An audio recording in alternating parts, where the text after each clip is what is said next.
बिस्मिल्लाहिर्रहमानिर्रहीम अस्सलाम वालेकुम। इस वीडियो में हम जीआरई वोकैबुलरी के 5 इंपॉर्टेंट वर्ड सीखेंगे।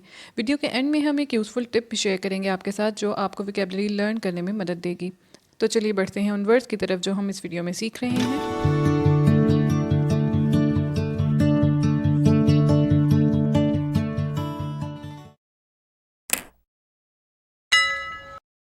पहला वर्ड जो हम सीख रहे हैं इस वीडियो में वो है फेसिशियस। फेसिशियस एडजेक्टिव है और इसका मतलब होता है treating serious issues with deliberately inappropriate humour, यानी trying to appear funny and clever at a time when other people don't think it is appropriate, या फिर when it would be better to be serious rather than being funny. For example, stop being facetious, this is serious.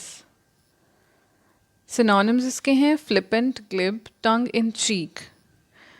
खुश मिजाज, हंसी मजाक करने वाला, ज़रीफ, इसको उर्दू में कह सकते हैं। सेकेंड वर्ड है फॉल्टर। ये वर्ब है और फॉल्टर का मतलब है टू बिकम वीकर और लेस इफेक्टिव या फ्लाउंडर। मूव अनस्टेडीली और in a way that shows lack of confidence. The economy shows no signs of faltering. The team's performance faltered badly after the break.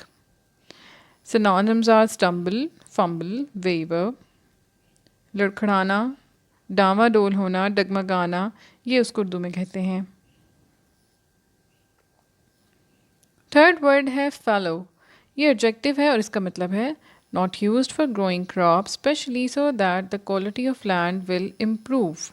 अगर ज़मीन को हल चलाकर छोड़ दिया जाए और उसके ऊपर कोई क्रॉप्स ग्रो ना की जाएं, कुछ काश्त ना किया जाए और इस वजह से उसको एक ब्रेक दिया जाए थोड़ा, ताकि उसकी फर्टिलिटी इंक्रीज़ हो जाए, to make the land more fertile, तो उसके लिए ये वर्ड इस्तेमाल किया जाता है। इसका एक और मीनिंग होता है व्हेन नथिंग इज़ क्रिएटेड और प्रोड्यूस्ड नॉट सक्सेसफुल। इनएक्टिव की मीनिंग में भी ये वर्ड इस्तेमाल होता है।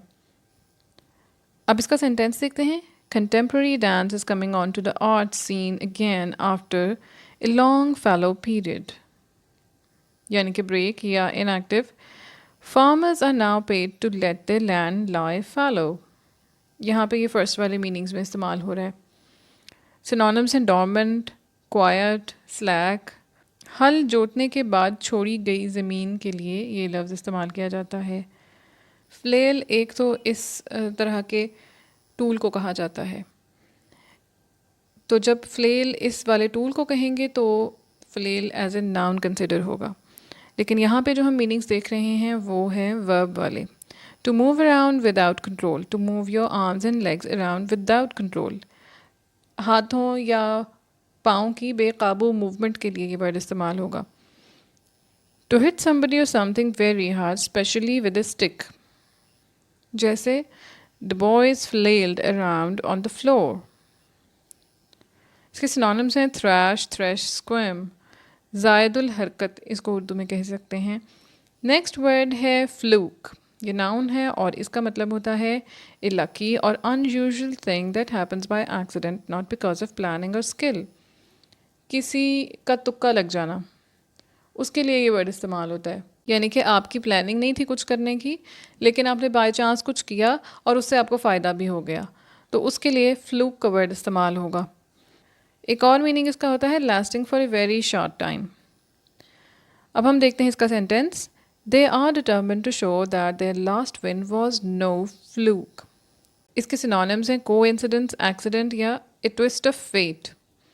हुस्ने इत्तफाक इसको उर्दू में कहा जा सकता है। अब हम चलते हैं टिप की तरफ। तो आज की जो टिप है वो ये है कि अगर आपने वोकैबुलरी को याद रखना है, जैसे आपने इस वीडियो के 5 वर्ड्स सीखे हैं, तो 5 वर्ड्स को आप कैसे याद रखेंगे। आप एक स्टिकी नोट लें और उसके ऊपर ये 5 वर्ड्स नोट डाउन कर लें, और वो स्टिकी नोट आप किसी भी ऐसी जगह पे लगा दें जहाँ पे आप उसको आसानी से और बार बार देख सकें, आप बार बार उसके ऊपर नज़र डाल सकते हो। तो ये एक पावरफुल स्ट्रेटजी है। जब भी आप किसी चीज़ को नोट डाउन करें तो आपका जो ब्रेन होता है वो उसके ऊपर फोकस करना शुरू कर देता है। जब आप अपने हाथ से लिखते हैं और फिर जब आप बार बार देखते हैं तो आपकी विजुअल मेमोरी स्ट्रांग हो रही होती है। तो आपने इस तरह से स्टिकी नोट के ऊपर वो वर्ड्स लिख के जो आपने लर्न करने हैं उनको या तो अपनी बुक के ऊपर लगा लें जो आप पढ़ रहे हैं आजकल, या फिर लैपटॉप के ऊपर लगा सकते हैं, या फ्रिज के ऊपर, या किसी भी ऐसी चीज़ के ऊपर, अपनी टेबल के ऊपर, डेस्क के ऊपर, जिसके ऊपर आप बार बार नज़र डालते हों. And this way, you will become conscious every time you notice a sticky note that is placed on your laptop, on your desk, on your table, or somewhere else where you want to put it. तो ये थी tip of the day for learning vocabulary. अगर आपको ये segment पसंद आया है तो कमेंट्स में अपना फीडबैक दें. Thank you for watching.